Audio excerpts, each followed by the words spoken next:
This video is sponsored by the website builder, Squarespace. Audiobooks are a joke. They don't even count as real reading. At least that's what I used to think. Because I used to be a real audiobook hater. And I still don't use them today, but is that all there is to it? Much later, I now understand why audiobooks are so helpful to some people. And maybe that's you. They have a place in the routine. So here I'm not just arguing why I don't use audiobooks. Like, no one cares, it's just me, What I will do though is give an overview of the topic, the big pros and cons of the format. So maybe you can decide for yourself or consider something new that you didn't think of before. I won't cover everything, but please feel free to share any points I missed in the comments because, they could help you in a very specific way, or there could be benefits that I haven't seen yet maybe, and that's something I could learn from you. And ultimately, no matter what arguments we bounce around, you do what works for you, and no one can tell you otherwise. And feel free to share your dislike of audiobooks just the same. We can create an echo chamber of hatred and bitterness. I love that. No, but seriously, let's give them a fair chance. Let's weigh up both sides and see if they have a place in your routine. Listening to books instead of reading them is like drinking your vegetables instead of eating them. Now, the first and biggest downside of audiobooks, at least for me, is the lack of friction. Isn't that a good thing? Less friction means it's smoother, surely, so what's the problem there? Well, it is, that is true, but is that really what you want when you're trying to learn and reflect? I don't think so. The reason we slow down our reading on purpose with, writing, discussion, with reflection, is so that we can grasp the author's ideas better, or the story. We can have it change us more deeply, and of course, everything sticks with us for longer, which matters. The mental digestion is weaker when we're just hearing the words rather than reading them, which is arguably more intentional and active. Now, obviously, this doesn't matter if you're reading or listening rather just for fun. It's nice to have a balance between the fun, easy stuff versus the more challenging, but maybe insightful works. And at least for those, I prefer a more slow, intimate process. Not as in like getting freaky with it, but just taking my time and understanding stuff better. And of course, you can have both. Like, let's be fair to audiobooks. You can still take notes as you listen. You can still, really sit there and focus on it and think about it. That's still an option, and it basically offsets this disadvantage. The question is how many people actually do that? I don't know, but it's good practice if your goal is to learn. Writing is my favorite way to learn. And I'm fortunate enough that I guess it's my job now. And Squarespace has given me the chance to show it all off with a beautiful website. I use it as a home for all my past newsletters. And with all the different style choices available and the drag and drop editor, it's easy for me to make it shine off the page. That's something I'm proud of. If you find design difficult, then Squarespace has an AI website builder tool, which does all of the heavy lifting for you based on your suggestions and your creative input. And of course, if you choose to monetize your writing or even just start a business in general, Squarespace has all you need to show off your products, to set up email campaigns, and to accept payments in a flexible way. It's super versatile and it approaches web design from an all-in-one perspective, where you have every tool you need all in one place. When you go to squarespace.com, you can use their free trial to design your own website. And once you feel happy with it and you're ready to make it live, you can then go to squarespace.com/Odysseus and use code Odysseus to then get 10% off a checkout. I've used it for many months. I love it, it's done a great job, and I'm sure you'll think the same. Now we get to the big advantage of audiobooks that really sells them as a good choice. You're busy. You have work, college, you're traveling, and still you want time to read because you know how it enriches your life. That's where audiobooks come in. You can bring a whole library everywhere you go. Listen to them while you're on the train, driving, while you're doing chores, or even at work if you're doing some Excel bullshit and you have the mental load to just listen to some audiobooks. It's peak convenience, and no paperback is ever beating that. And I accept it's good for certain groups of people, parents, students, people with a billion hobbies and no time on their hands. In that situation, it makes sense. And I'm not going to be a literature snob and say that you have to read a paperback or it's useless. There's different levels of effort or seriousness in the world of reading, and none of them are wrong or better than the others. It just depends on who you are and what you're trying to do.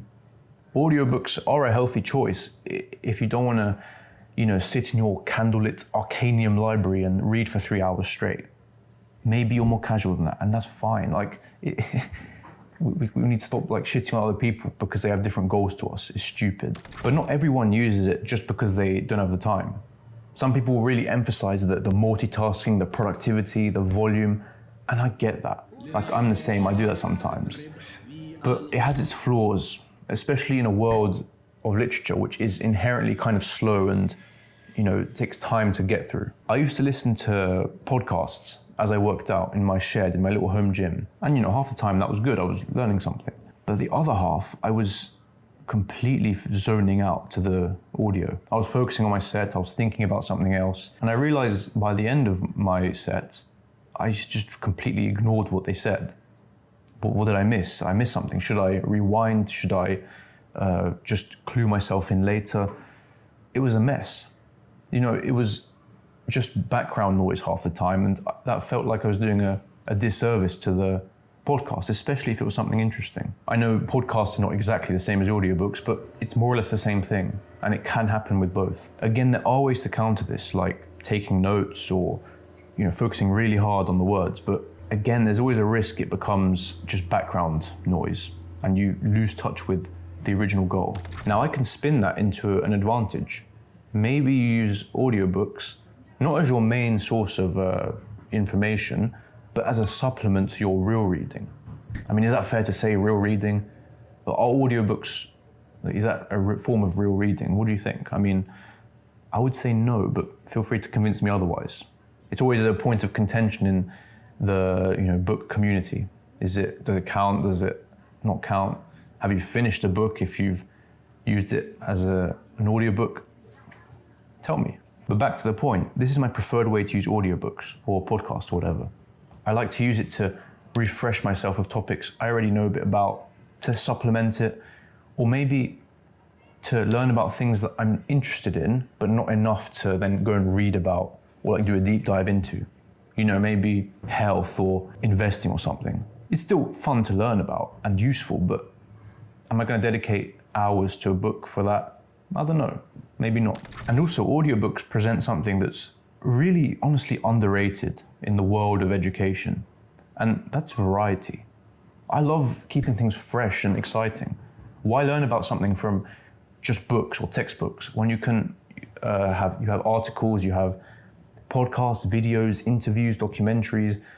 You have so many different sources of media that gives you, a fresh angle to the same idea.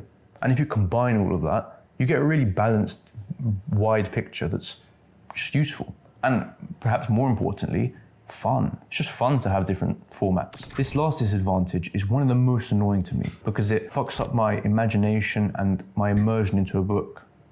And it's not something that's obvious at first. And you don't really see people talk about it too often, so it's important to raise. But then equally, it can also be a good thing, depending on the narrator, the pacing, and maybe the book you choose. So there is nuance. Audiobooks remove a lot of your independence in reading. As you read a paper book, your internal voice is reading it to you in your head. But with audiobooks, you have a narrator, and some are better than others. Some are really engaging and they pull you in and they're great storytellers. But then others are flat and boring and they don't really pull you in, and it just sounds like a droning voice going on and on and on, and it's a pain in the arse to listen to. Now that's an inherent risk in the audio format, but I know you can sample it most of the time before you fully invest in the book or buy it even. Now, of course, to counterbalance this, the narrator might be great, they might be engaging, but I would even extend that and say it might be even better when the narrator is reading his own autobiography. Because who better to tell a story than the man or woman who wrote it and who lived through it? Out of everyone, they know the mood, the pacing, the tone, the characters better than everyone else. I feel like they would enhance that because of their insider knowledge, I guess. It's just my guess, I don't have any scientific evidence for this, but I feel as if that intimacy they have with their own work allows them to narrate it better and in a more engaging way. Not always, but just a thought. Okay, that's cool, but I'm gonna swing back with one of the big cons. Audiobooks do the reading for you. Your internal voice isn't really working as much. And for me, at least, that really kind of kills my imagination. The most magical part of fiction, especially, is when you create these vivid images in your head of what you're reading. You imagine the scenery, the mood, the characters, you can see their faces, you can hear their voices as you read their speech. And it really comes to life and sucks you in. But if all of that is being done for you in the form of the narrator's voice, his, how he portrays the characters with voice, you're kind of given less room to imagine it yourself. And that's really frustrating sometimes because you miss out on that joy of fiction. And not just fiction, but stories in non-fiction as well. Of course, it's easier to consume and the narrator still might make you immersed, but is it the same as if you were to do it yourself? Not for me. And maybe that's the same for you. I feel as if I end up with a diluted version of the story, something less than what it could be in my own brain. Now that's already mostly a deal breaker for me, but I can think of 2 other small annoyances that come with audiobooks. Like, yes, they're convenient, but they also have their drawbacks in that department. First, it's much more finicky to go at your own pace. The narrator might be too fast, too slow, and yes, you can change the speed, but then it might distort it, and you don't want that either. Whereas with a paperback, you can just read some parts slowly, you can fly through some parts you don't care about, and it's just more convenient to go at your own pace. Also, rewinding is much harder than just turning a page. If you want to reread something or look back somewhere in a chapter, it's difficult to find unless you have the book in front of you and you can see exactly which page number or line you're on. It's easy to miss a point with audiobooks, especially if you're multitasking. So the fact that it's maybe difficult to find that, it's just annoying. And second, you can't annotate an audiobook. I know it's getting tiresome to talk about it, but I love annotating. It's no secret. Not having a physical canvas to put my thoughts on and to really stay active and awake in the book, like many of us do, that's quite annoying. I really rely on my annotations later on when I move all the notes to my obsidian dungeon and really give them some effort and some love. So those are some of the biggest advantages and disadvantages of audiobooks.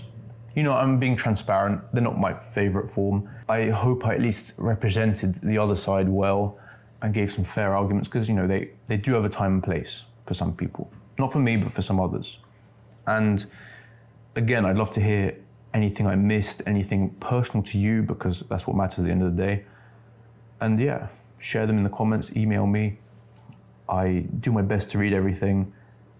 And since I'm talking about it, I have a newsletter. It's free to sign up with a link below.